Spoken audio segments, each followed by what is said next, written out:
Welcome to the 5th edition of the AlUla Tour.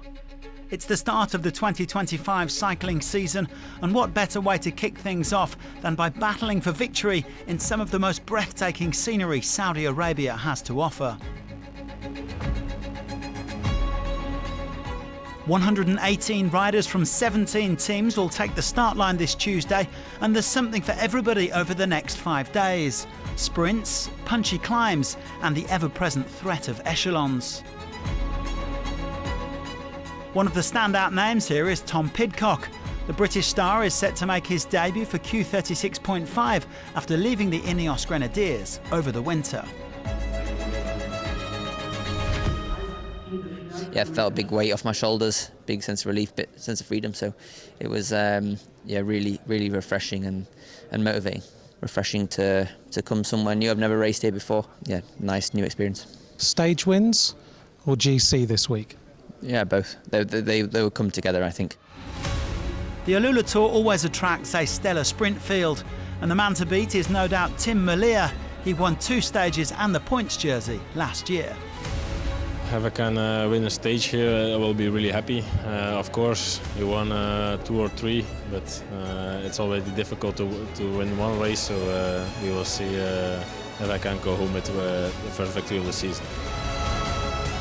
Probably Merlier's biggest rival this week will be Dylan Groenewegen, who was diminished by illness last year, and this is an important race for his team, Jayco AlUla, in the home of their title sponsor. Yeah, I feel a lot better than last year. Also last year, I did my start, and then we get second on this stage. But I felt also a little bit sick, and after it was only worse and worse. So I'm happy that I'm here again, and looking forward to make it a good week. Another man to watch is Arvid de Klein of Tudor Pro Cycling. The Swiss team have big ambitions this year, and they've already tasted victory over in Spain with Mark Hirschi. Yeah, it's more motivation, I would say. If I see Mark winning, it's nice to see, and it's good for the team, and I would like to do the same today. Well, the man who stunned the field to win this stage last year, Casper van Uden, will be helping Fabio Jakobsen this time around as part of the Picnic Posternel sprint train. I think it's good memories, so it's nice to be back here, and we'll see if Fabio can do it today. We kick off the AlUla Tour 2025 with a flat stage of 142.7 kilometres, starting and finishing at the Manshiyah Train Station. There will be 2 sprints in the most active rider competition, no doubt for riders in the breakaway, and then a bonus sprint with just over 10k to go as the riders cross the finish line for the second time. The fast men will then gear up for their first proper shootout to give us the first leader of this 5th edition.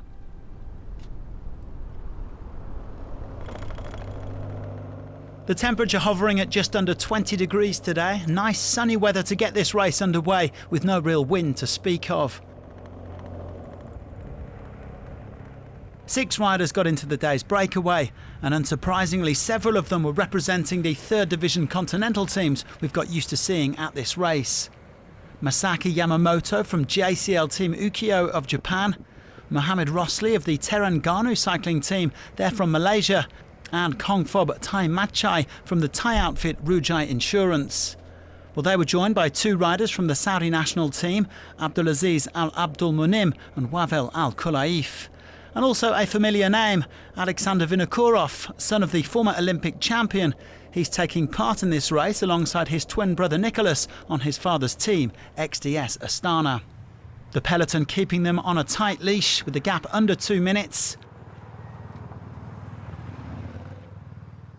Well, here are the riders who have won this race, the last 3 of them victorious on the Queen stage to the sky views of Harata Wairid.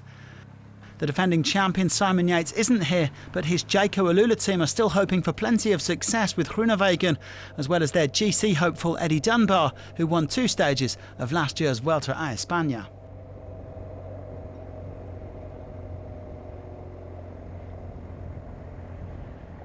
Over 60% of this peloton have never ridden the AlUla Tour before, and 4 of them are part of the Saudi national team, here to learn from some of the best in the business.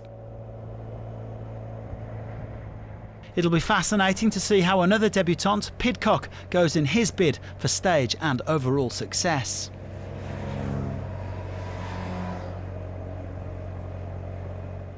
The breakaway were soon making their way past the remarkable Merlier as the two Saudi riders were dropped.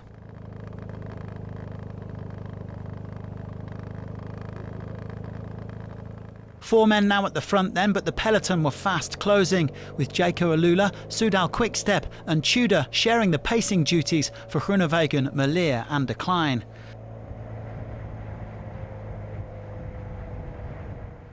And one of the stage favourites then had a minor issue with around 40k to go. Merlier quickly back underway on a new bike, and he was soon back in the bunch.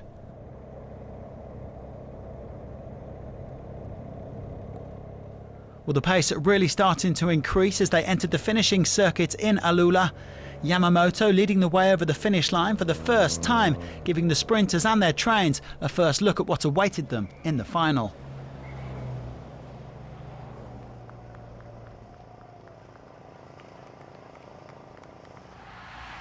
The breakaway all swallowed up then with under 20k to go. And on the run-in, it was all about fighting for position and protecting the fast men. But that made for a nervy peloton. And in the last 5k, several contenders went to ground. Oh, big crash at the back. A number of riders have hit the deck. And down is Arvid Decline. Their sprinter has gone. Decline denied the opportunity to sprint then, as was Alexander Kristoff, while the UAE XRG leader Rafał Majka also came down hard. Hopefully no major damage done. Well, the rest of the field preparing for the bunch sprint, with Merlier, Groenewegen and Juan Sebastian Molano all in the mix.